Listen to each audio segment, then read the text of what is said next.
बहुत मुश्किल होता है।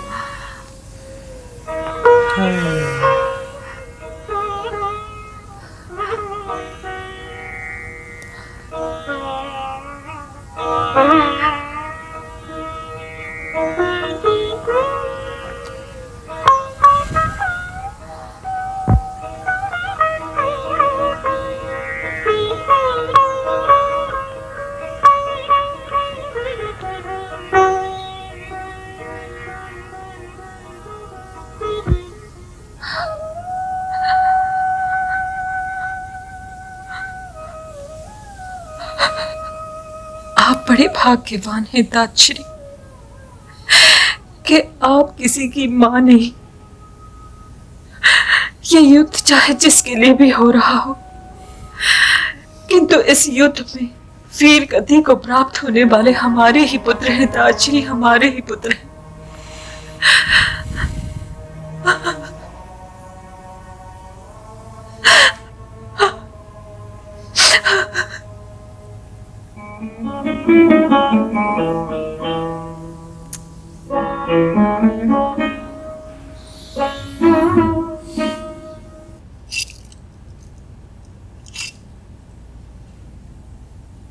अर्जुन चक्कर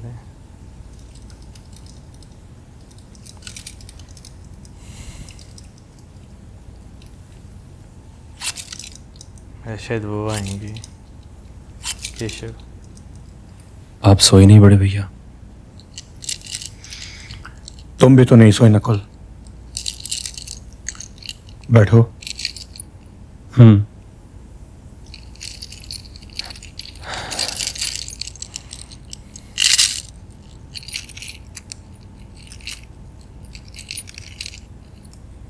ये वाण तो ठीक है छोटे भैया, किंतु अंगराज कर्ण के लिए उचित नहीं है नकुल। वो सूत पुत्र आपका क्या बिगाड़ेगा छोटे भैया? वो चाहे किसी का भी पुत्र हो नकुल, किंतु ये ना भूलो कि कोई साधारण व्यक्ति उस कौरव सेना का प्रधान सेनापति नहीं बन सकता, जिसके प्रधान सेनापति स्वयं पितामह भीष्म और गुरुवर द्रोणाचार्य जैसे महारथी रह चुके हैं। दुर्योधन ने अश्वत्थामा को तो प्रधान सेनापति नियुक्त नहीं किया, मद्र नरेश को भी प्रधान सेनापति नहीं बनाया, और उन जैसे योद्धाओं ने जिसके ध्वज तले युद्ध करना स्वीकार कर लिया हो नकुल, वो साधारण व्यक्ति हो ही नहीं सकता। वो आचार्य द्रोण और पितामह का क्रूर भाई भी है, और उसके हाथ में परशुराम जी का विजय धनुष है, जो उन्हें स्वयं महादेव ने दिया था।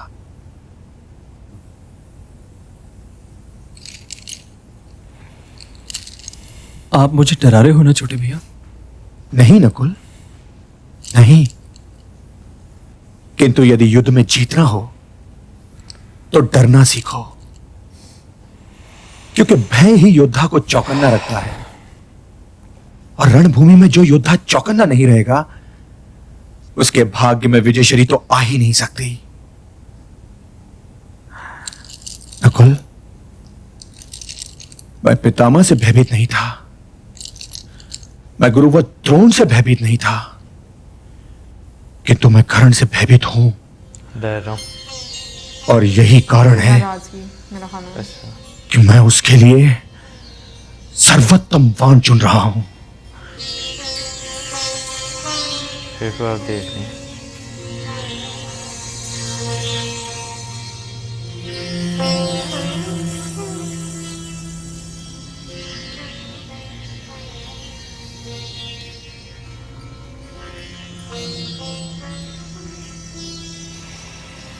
किंतु हे ब्राह्मण,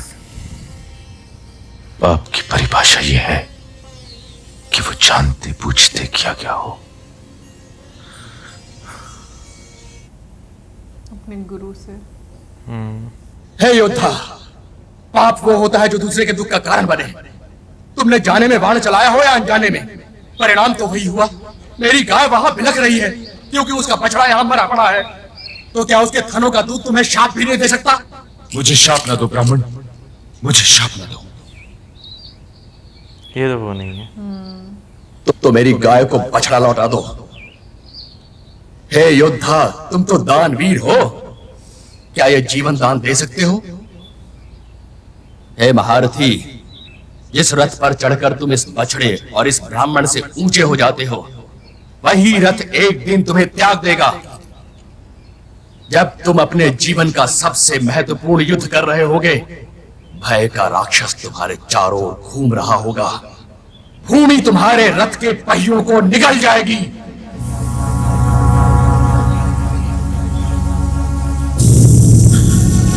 साथ में लेना है ना।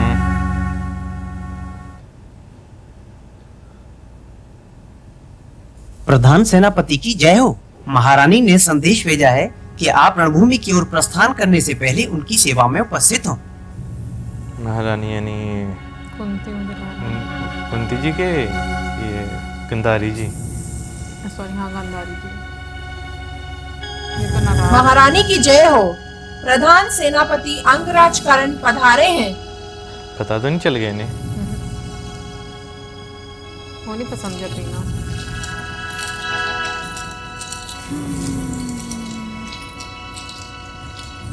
प्रणाम महारानी। एकांत।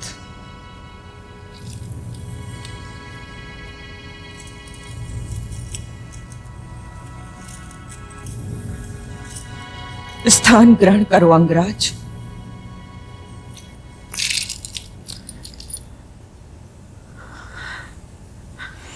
राधे। आज्ञा महारानी। मैं केवल महारानी नहीं हूं, मैं तुम्हारे सबसे प्रिय दुर्योधन की माता भी हूं। इसलिए यदि संभव हो तो कुछ क्षणों के लिए ये भूल जाओ कि मैं महारानी हूं। कुछ क्षणों के लिए मुझे माता भी मान सकते हो। माता तो आप हैं ही। आप महारानी होने के नाते भी मुझे आदेश दे सकती हैं, और दुर्योधन की माता श्री होने के नाते भी। अभी मुझे केवल दुर्योधन की माता ही रहने दो। उसके मित्र हो, इस नाते मैं तुम्हें पुत्र कहने का अधिकार रखती हूं या नहीं?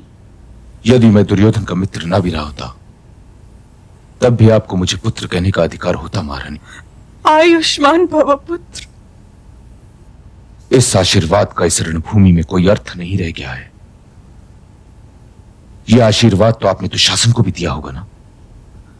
हाँ पुत्र, किंतु ये माताओं का सबसे प्रिय आशीर्वाद है। राधे, मेरा दुर्योधन रणभूमि में अब बिल्कुल अकेला है। यदि वो क्रोध में कोई कड़वी बात बोल दे बुरा न मानना। तो उसकी बात का बुरा न मानना पुत्र, और उसका साथ न छोड़ना। छाया वृक्ष का साथ छोड़ सकती है माते, धूप सूर्य को त्याग सकती है, हिम हिमालय को त्याग सकता है, किंतु यह राधा जिसे दुर्योधन ने अंगराज बनाया था, दुर्योधन को नहीं त्याग सकता। इसलिए अपने जीवन काल में तो दुर्योधन के वीर गति को प्राप्त होने के लिए मैंने सारे मार्ग अपनी निष्ठा से बंद कर रखे हैं। मेरे वीर गति को प्राप्त होने के उपरांत क्या होगा, यह मैं नहीं कह सकता। तुम अपने वीर गति को प्राप्त होने की बात क्यों कर रहे हो पुत्र? इसलिए माते कि आज अर्जुन से मेरा निर्णायक युद्ध होने वाला है। आप हम दोनों में से किसे आज का सूर्यास्त देखने का आशीर्वाद देंगी? दोनों भी नहीं दे सकती।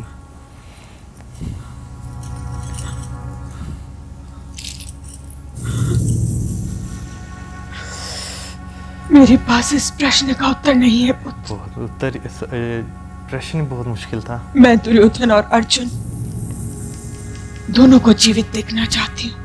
यह संभव नहीं है माते, किंतु मेरा प्रश्न यह नहीं था।